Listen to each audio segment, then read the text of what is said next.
Friends, कैसे हैं आप सब। मैं लक्ष्मी चौहान फिर से आपका स्वागत करती हूँ आपके अपने चैनल लक्ष्य अकेडमी पे। तो बच्चों, आप जानते हैं कि इस समय जो है बोर्ड्स चल रहे हैं, 12th के बोर्ड्स, 10th के बोर्ड। तो आइए हम बात करते हैं 12th के बोर्ड के बाद आपको क्या करना है। बहुत सारे बच्चे क्या करेंगे, यूनिवर्सिटीज में एडमिशन लेंगे, हो सकता है BHU, AU या JNU, कुछ भी हो सकता है। For that you have to give entrance exams. तो बच्चों, पहले क्या होता था, हम लोग के टाइम में क्या होता था, हम अलग अलग यूनिवर्सिटीज के अलग अलग फॉर्म फिल करते थे और अलग अलग एंट्रेंस एग्जाम देते थे, जो कि बहुत ज्यादा हौच पौच हो जाता था। बच्चों को यहाँ ट्रैवल करना, वहाँ ट्रैवल करना, अलग अलग फीस, फॉर्म भरने का कॉस्ट। ठीक है बच्चों, तो इन सारी प्रॉब्लम को सॉल्व करने के लिए NTA यानी कि नेशनल टेस्टिंग एजेंसी ने एक कॉमन एंट्रेंस एग्जाम लेके आया है, जिसके अंदर आपको मोर देन 40 सेंट्रल यूनिवर्सिटीज मिल जाएंगी, जिसका एंट्रेंस एग्जाम होगा। तो आइए हम मिलकर बात करते हैं CUET यानी कि common university entrance test. CUET मतलब कि फुल फॉर्म जान लीजिए क्या है, कॉमन यूनिवर्सिटी एंट्रेंस टेस्ट, जो कि NTA कंडक्ट कराती है, नेशनल टेस्टिंग एजेंसी। ठीक है, ये हर तरह के एग्जाम्स कंडक्ट कराती है। तो बच्चों, मोस्ट इंपॉर्टेंट इंफॉर्मेशन क्या है, सबसे जरूरी बात कि लास्ट डेट जो है CUET का एक्सटेंड हो गया 30 मार्च 2023 तक। ठीक है बच्चों, तो जिसने अभी तक फॉर्म नहीं फिल किया है या रह गए हैं, छूट गए, तो जल्दी करिए, क्योंकि 30 मार्च 2023 9:30 बजे तक ही टाइम है। उसके बाद आप फिल नहीं कर पाएंगे। उसके बाद आइए बच्चों, देखिए पेमेंट के लिए लास्ट डेट क्या है, 30 मार्च 2023। ठीक है, 11:30 बजे तक, 11:50 तक, मतलब ऑलमोस्ट 12 बजे तक आपको करके फिनिश करना है पेमेंट। नेक्स्ट क्या है, करेक्शन। करेक्शन के लिए पोर्टल कब खुलेगा, 1 अप्रैल से 3 अप्रैल तक आप जो है करेक्शन कर सकेंगे। एंड लास्ट क्या है, अनाउंसमेंट ऑफ सिटी। आपका एग्जाम सेंटर किस सिटी में है वो आपको 30 अप्रैल तक पता चल जाएगा। तो बच्चों, अगर आपने CUET का अभी तक फॉर्म नहीं फिल किया है तो प्लीज बेटा जल्दी जाइए, आप इस फॉर्म को फिलअप करिए। सब समझते हैं सब्जेक्ट कॉम्बिनेशन। ठीक है, सबसे बड़ा दिक्कत यही है कि बच्चों को समझ में नहीं आ रहा है कि हम कौन सा सब्जेक्ट कॉम्बिनेशन लें। तो आइए इसको एकदम सिंप्लीफाइड वे में समझते हैं कि कौन कौन सा आपको सब्जेक्ट कॉम्बिनेशन लेना है।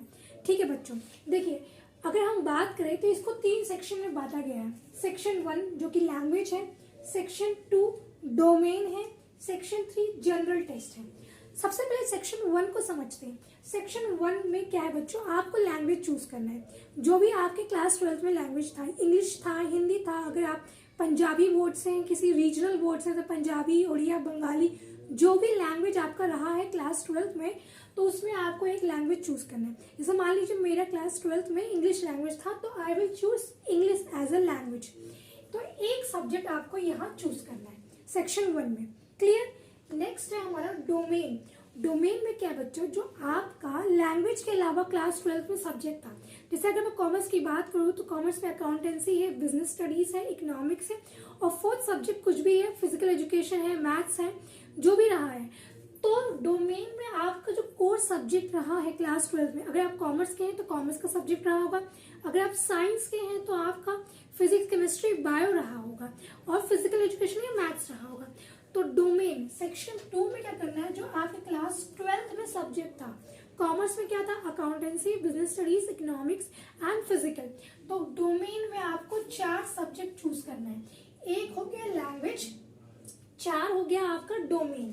अब आइए सेक्शन 3, जिसको हम क्या बोलते हैं, जनरल टेस्ट। जनरल टेस्ट में क्या आपका जनरल एबिलिटी चेक की जाएगी, जैसे कि आपका लॉजिकल रीजनिंग कैसा है, मैथमेटिक्स कैसा है।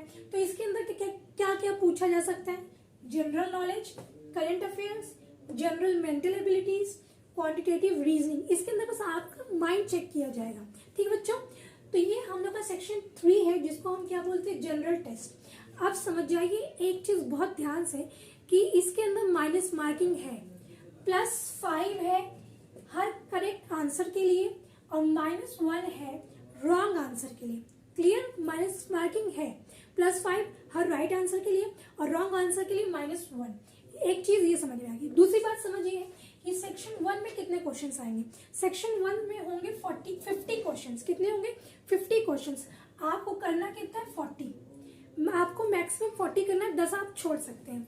उसके बाद सेक्शन 2 में कितने क्वेश्चंस रहेंगे, सब्जेक्ट के हिसाब से या तो आपके पास 45 क्वेश्चन रहेंगे जिसमें आपको 35 करना है, इसमें भी 10 क्वेश्चन छोड़ सकते हैं, या तो 50 क्वेश्चन होंगे आपके सब्जेक्ट कॉम्बिनेशन के हिसाब से जिसमें से आपको 40 करना है।